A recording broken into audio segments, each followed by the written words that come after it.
drum like dum dee dee dee. I wanna hear you calling my name like, hey mama. Movie review, Bad Moms, funniest summer movie of 2016.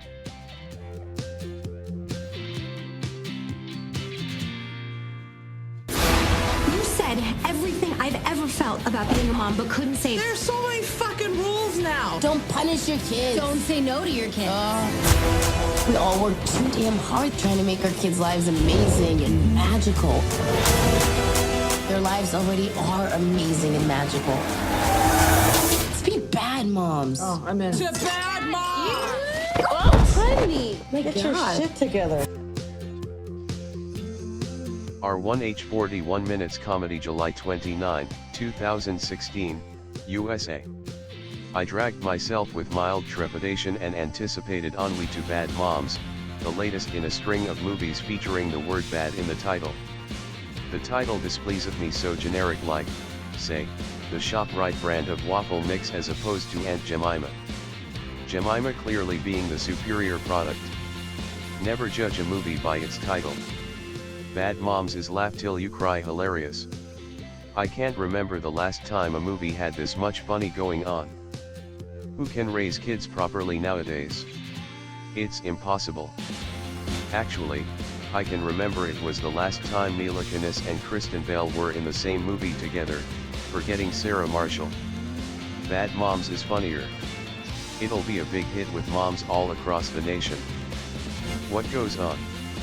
Kunis plays Amy, a mom who's always running late getting the kids to school, late getting to her job at the cafe, late getting to PTA meetings, late getting to soccer practice, late getting dinner on the table, late making stuff for the bake sale, late constructing a giant papier-mâché bust of Richard M. Nixon for her son's, whatever, school project, history probably. Moms of America, can you relate to late? She's got a whiny brat girl child, an entitled boy child, a third child who is her husband, and a dog child. So 4 kids. Rushing everywhere in the minivan, she always looks fabulous despite spilled coffees, bits of food, and stains that always end up smeared on moms like Pigpen from Peanuts. It takes a village. She can do this, look fabulous, because she's Mila Kunis, movie star. But you recognize immediately she's telling the story of moms everywhere that desperately needed to be told. There will surely be much shouting of, "Tell it, Mila," and, "You go girl." And as a man, I'm not making fun of this. One must root for Mila's character, the bad mom, because she's truly a good mom. She tries so hard. But things come to a head. How much Sisyphean lateness due to superhuman multitasking can one woman take? Especially when badgered to distraction by the antagonist, the head of the PDA, a good mom, played by Kelly Bundy, Christina Applegate. She plays Gwendolyn. Such a Nazi, this woman. She and her little band of mean moms.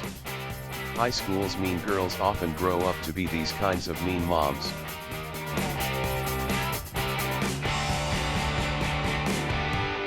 Are those store-bought donut holes, Amy?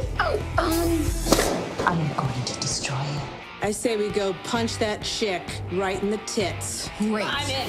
Bang in the drum like dum dee dee dee. I know you want it in the worst way. I wanna hear you calling my name like, hey mama, mama, hey mama. Holy fuck, is that your mom, bro? Looks like you have one long boob. Anyway, at some point, Amy's had it with the pressure and the meanness, and decides to run for president of the PBA on the Bad Mom platform. Any backers? Anybody? Bueller. Crickets. Nobody wants a piece of it. All the moms are heavily in denial. Luckily, some wisdom starts to happen in that Amy gets some girlfriends. Remember, it takes a village to raise a child. Women used to band together as gatherers, men as hunters. The American nuclear family concept was completely batso from the start, as was putting grandparents into old folks' homes so they can't help out with kids like they're meant to. All of this accounts for chronic lateness in moms, but more of this sociology lecture later.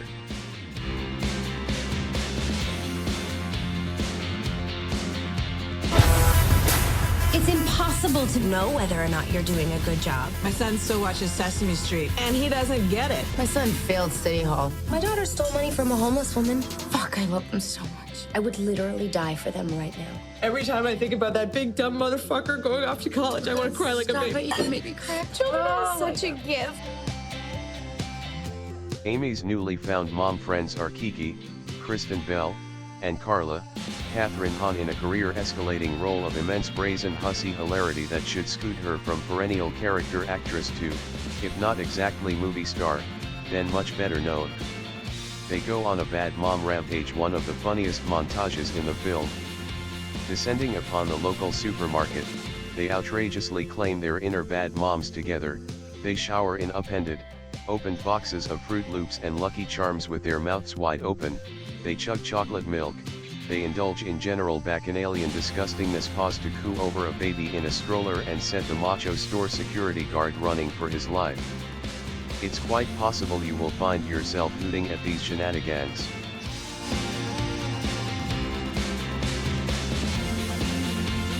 Yes, I do the cooking, yes, I do the cleaning. Plus, I keep the nana real sweet for you eating. We have to bring down the perfect moms. Cat's out of the bag. Like Thelma's awakening to her inner, and talented, stick-up artist in Thelma and Louise, there's no going back.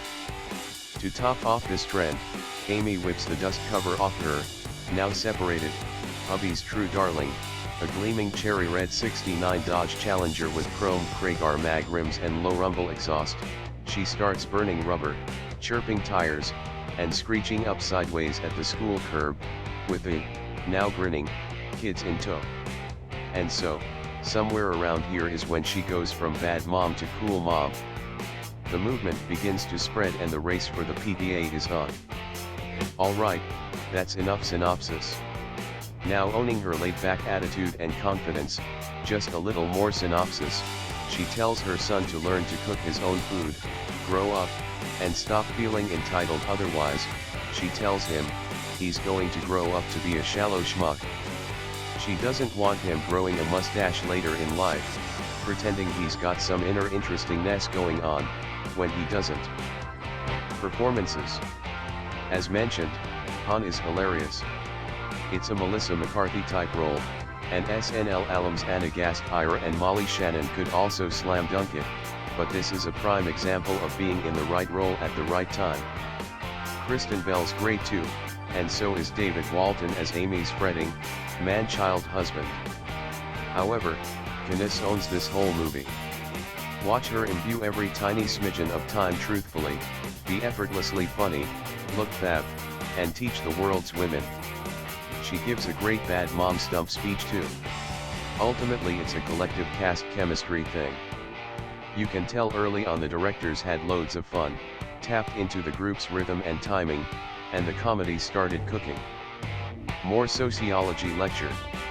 Bad Moms points out the, largely American, societal need for women to go do a women's work weekend, where women rediscover universal sisterhood, and stop pressuring and judging each other about how they raise their kids. Because, as is often mentioned in Bad Moms, who can raise kids properly nowadays? It's impossible.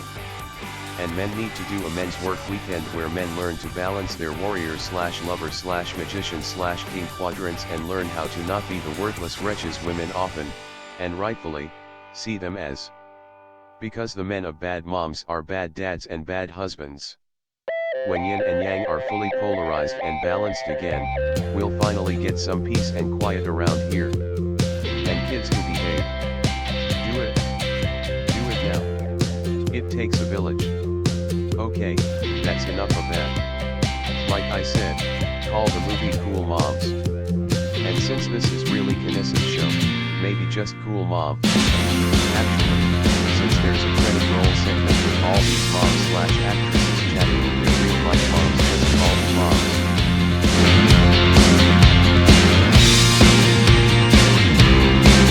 Bad Moms. Film review. Directors.